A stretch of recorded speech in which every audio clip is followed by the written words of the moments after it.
Waalaikumsalam warahmatullahi wabarakatuh. Salam sejahtera untuk kita semua.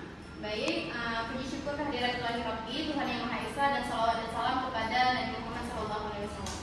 Baiklah, sebelumnya perkenalkan kami dari kelompok 7. Saya sendiri Fitria sebagai moderator. Kemudian di sebelah saya Dina Setia Sosana. Oke, selanjutnya Maulidatul Husna Al-Zahra. Oke. Hari Mukti. Di sini kami akan memaparkan tentang tren perusahaan education teknologi, yaitu MK Teknologi Baru dalam Pengajaran dan Pembelajaran. Sebelumnya, kami akan membahas sedikit tentang aplikasi yang kami gunakan, yaitu Duolingo. Nah, di sini kita pasti sudah familiar tentang Duolingo, kan? Nah, Duolingo ini adalah aplikasi atau edtech yang didirikan pada tahun 2011 berpusat di Pennsylvania.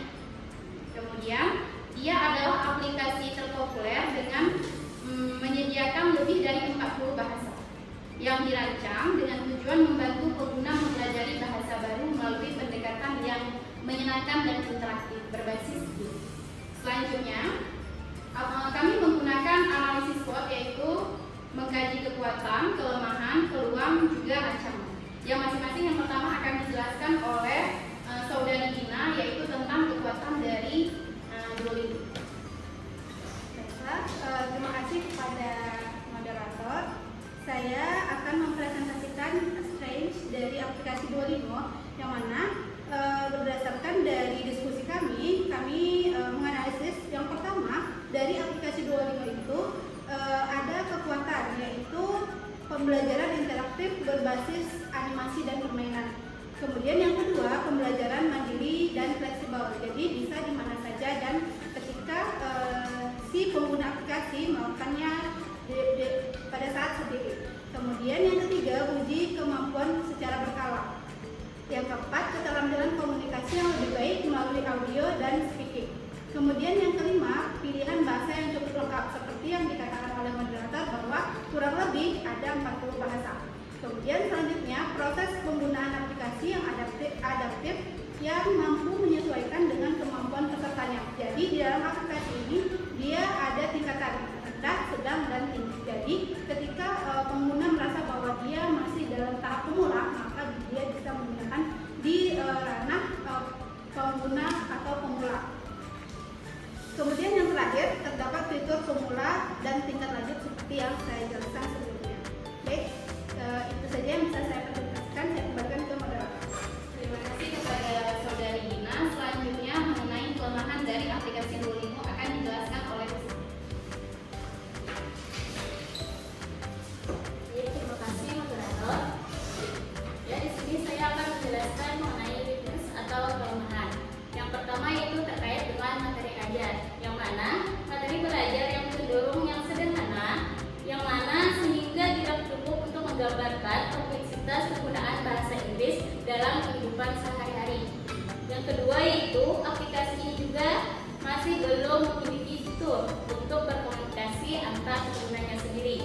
Yang ketiga itu adalah aplikasi ini gratis, maka di dalam suatu aplikasi tersebut terdapat iklan-iklan yang mengganggu proses belajarnya. Selanjutnya yaitu memerlukan suplementasi dengan metode lain untuk pembelajaran yang komprehensif. Mungkin itu saja dari saya kembalikan ke moderator. Untuk selanjutnya, auto pendidik akan dijelaskan oleh Saudara. Baik, terima kasih. Di sini saya akan menjelaskan opportunities atau peluang dari Duolingo ini sendiri.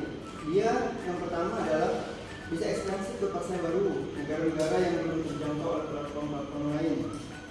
Kemudian yang kedua adalah diversifikasi mata pelajaran, yaitu dia mencakup banyak mata pelajaran yang bisa digabungkan ke dalamnya.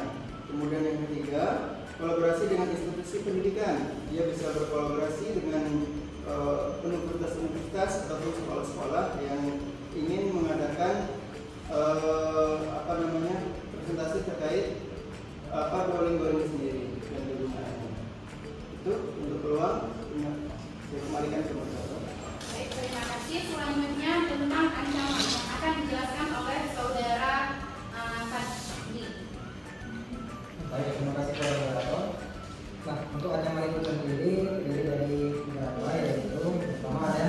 kecanduan terhadap pengguna, yang keduanya privasi data, yang ketiganya kurang interaksi sosial, yang keempat informasi yang tidak akurat, yang kelima tentang pembatasan pada konten gratis. Selanjutnya saya kembalikan kepada saya. Oke, sedikit tambahan dari saya tentang analisis kualitas video. Di sini kalau kita lihat dari aspek teknologi, dia sudah tersedia, kemudian multimedia juga sudah tersedia, kekuatan keunggulan juga tersedia, begitu juga dengan kelemahan dan kekurangan. Selanjutnya, kalau peluang integrasi teknologi dan multimedia yang digunakan ke dalam pembelajaran di sekolah atau di Indonesia ini masih terbatas. Ini masih terbatas. Dan yang terakhir adalah ancaman dan tantangan. Ini juga sudah tersedia. Baik, sekian dari presentasi kelompok kami. Mungkin ada teman-teman yang ingin memberi tanggapan. Abi persilakan. Baik, saudara Hadi.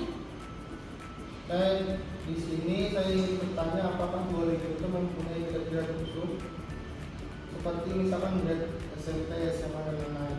Terus Duolingo itu aplikasi seperti apa? Aplikasi pembelajaran. Yang saya tahu Duolingo itu aplikasi belajar bahasa. Nah, terus kita tahu kalau misalkan Duolingo itu belajar bahasa, apakah efektif jika kita belajar bahasa dengan AI doang? Apalagi misalkan kita mau belajar dengan orang lain, apakah Duolingo menyediakan kita bisa ngomong dengan orang-orang dengan bahasa yang sama? Terima kasih. Baik, terima kasih pertanyaannya tadi, Pak. Di sini kami akan berusaha untuk menjawab pertanyaan dari saudara Hadi. Yang pertama terkait penggunaan akan dijelaskan oleh saudari Dina. Kepada saudari Dina dipersilakan. Baiklah, terima kasih kepada moderator. Saya akan menjelaskan di bagian untuk jenjang. Nah, untuk jenjang itu apakah bisa digunakan untuk SD, SMP, SMA? Itu bisa digunakan untuk semua jenjang kecuali bayi yang baru lahir.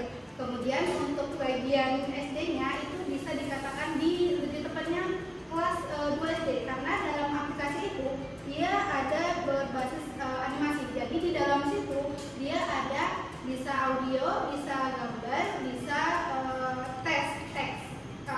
Nah, kemudian yang untuk gambar itu masih ada dalam tahap pemula. Nah, di dalam gambar itu misalnya menggambarkan hal-hal yang nyata. Jadi untuk jenjang SD itu masih bisa digunakan hingga orang-orang yang tingkat dewasa ke atas. Oke, itu yang dapat saya sampaikan. Oke, selanjutnya terkait penggunaan akan dijelaskan oleh saudara Husna. Baik, di sini saya akan menjawab terkait penggunaan aplikasi Duolingo. Nah, bahwasanya aplikasi ini belum ada memiliki fitur terkait untuk berkomunikasi antar pengguna. Nah, ini merupakan salah satu kelemahan dari aplikasi ini juga. Itu mungkin dari saya. Selanjutnya terkait mata pelajaran yang banyak akan dijelaskan oleh saudara tadi yang dimohon untuk berdiri.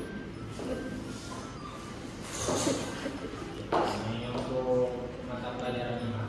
Nah, yang dimaksud dari Bang Hari tadi untuk mata pelajarannya itu adalah bukan mata pelajaran dari mata pelajaran lain. Yang dimaksud ini adalah mata pelajaran berbagai bahasa. Mata pelajaran bahasa Inggris, mata pelajaran bahasa Jepang, mata pelajaran bahasa Jerman, dan entah sampai 50 bahasa tadi. Begitu. Baik, terima kasih. Saya akhiri. Bagaimana saudara tadi berdasarkan pemahaman dari teman-teman? Apakah sudah cukup jelas? Alhamdulillah cukup.